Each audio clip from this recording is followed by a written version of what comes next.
நம் தேவனாகிய இயேசு கிறிஸ்துவினால் உங்களுக்கு கிருபையும் சமாதானமும் சந்தோஷமும் உண்டாவதாக. பயப்படாதேங்கிற வார்த்தையை மாத்திரம் இல்லை, யாருக்கு பயப்படணுங்கிறத குறித்தும் கடந்த 2 நாட்களாக பார்த்துட்டு இருக்கோம். அந்த வரிசையில் இன்றைக்கு நாம் பார்க்கவிருக்கிற வேத பகுதி அப்போஸ்தலர் 9வது அதிகாரம் வசனம் 31, ஆக்ட்ஸ் சாப்டர் 9 verse 31. அப்பொழுது யூதேயா, கலிலேயா, சமாரியா நாடுகளிலெங்கும் சபைகள் சமாதானம் பெற்று பக்தி விருத்தி அடைந்து கர்த்தருக்கு பயப்படுகிற பயத்தோடும் பரிசுத்த ஆவியின் ஆறுதலோடும் நடந்து பெருகின. இந்த வசனத்துல யூதேயா, கலிலேயா, சமாரியா போன்ற நாடுகள்ல சபைகள் எப்படியாக இருந்ததுங்கிறத பற்றி குறிப்பிடப்பட்டிருக்கு. அந்தபடியாக சபைகள் வளர்ந்து பெருக அப்போஸ்தலர் தங்கள் ஊழியத்தை நேர்த்தியாக செய்து கொண்டிருந்தாங்க.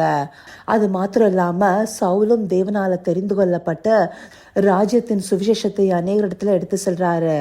முக்கியமா இந்த வசனங்களுக்கு முன்பாக இருக்கிற பகுதிகளில் பார்த்தோம்னா, அவர் எருசலேம்ல சீஷர்களோடு சேர்க்கப்படுகிறாரு. அவரை பார்த்து பயந்தாலும் பின்பு பர்னபா அவரை பற்றி சொன்னதுக்கு பிற்பாடு சீஷர்கள் பவுலை ஏற்றுக்கொள்கிறாங்க. அதற்கு பிற்பாடு அவர் எருசலேமுக்கு போக்கும் வருத்தமா இருக்கிறாரு. அது மாத்திரம் இல்லாம தேவனுடைய நாமத்தை குறித்து தைரியமா எல்லா இடத்துலயும் பிரசங்கிக்கிறாரு. கிரேக்கருடனே பேசி தர்க்கிக்கிறாரு.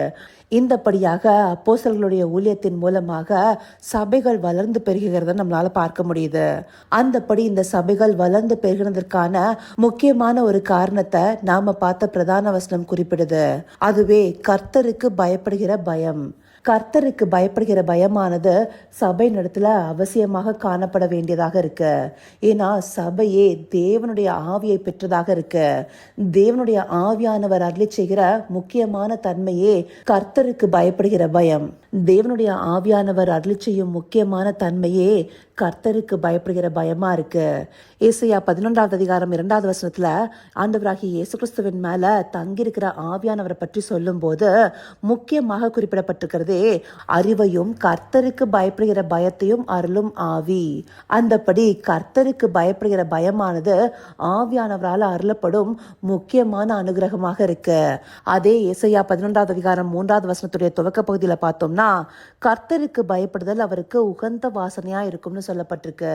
இந்தபடியாக கர்த்தருக்கு பயப்படுகிற பயமானது மனுஷருக்குள்ளார காணப்படணும். அதனால்தான் மனுஷகுமார்னு ஆண்டவராகிய இயேசு கிறிஸ்து இந்த மண்ணுக்கு வரும்போது அவருக்குள்ளார அருளப்பட்டிருக்கிற ஆவி கர்த்தருக்கு பயப்படுகிற பயத்தையும் அவருக்குள்ளார அருளி செய்கிற விதமாக இருக்கு.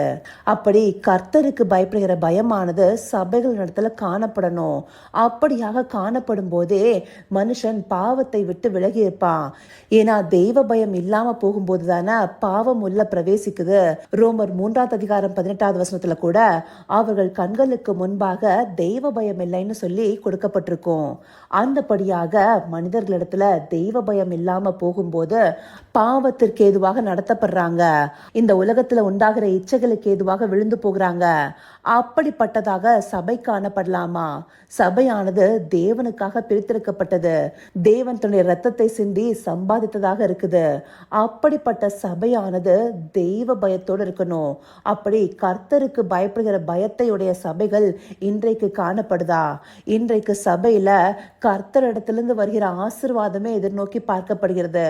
அப்படியா இருக்கும்போது எப்படி சபையானது பாவத்தை எதிர்கொள்ள முடியும்? சபையானது ஆவினால் நடத்தப்படும் போது அது கர்த்தருக்கு பயப்படுகிற பயத்தை உடையதாக இருக்கும்.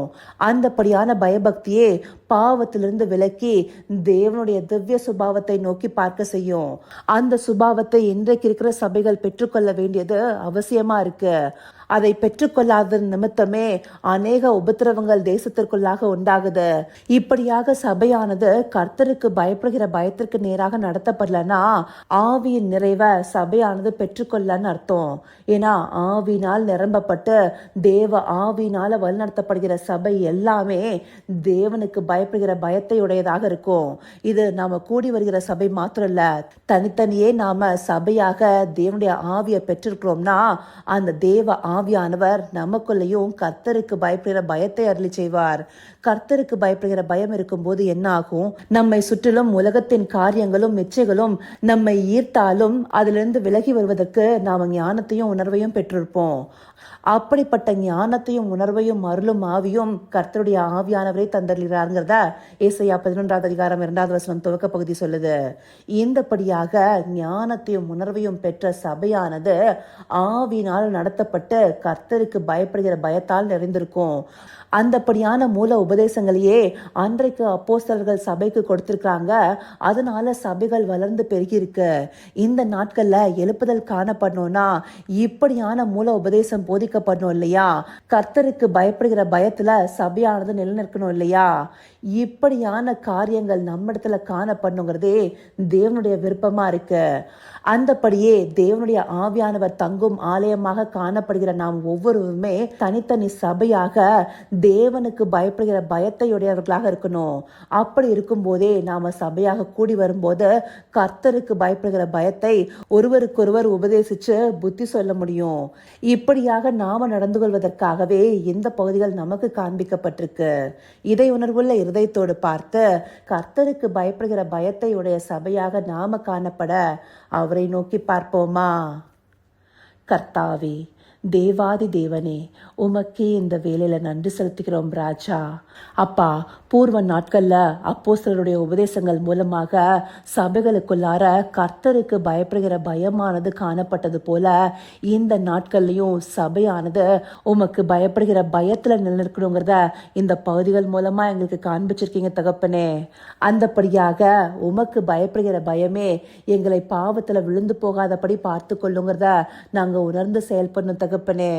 ஆம் ராஜா, அப்படிப்பட்ட உணர்வுள்ள இருதயத்தை எங்களுக்கு தந்தருளி பாவத்திலிருந்து விலகி இருந்த உம்மை பற்றி கொள்கிற பயத்தோடு காணப்பட தேவரீர் எங்களை நடத்தி அருளுங்க. அப்படியே நீங்க நடத்த போகிற கிருபைக்காய் நன்றி.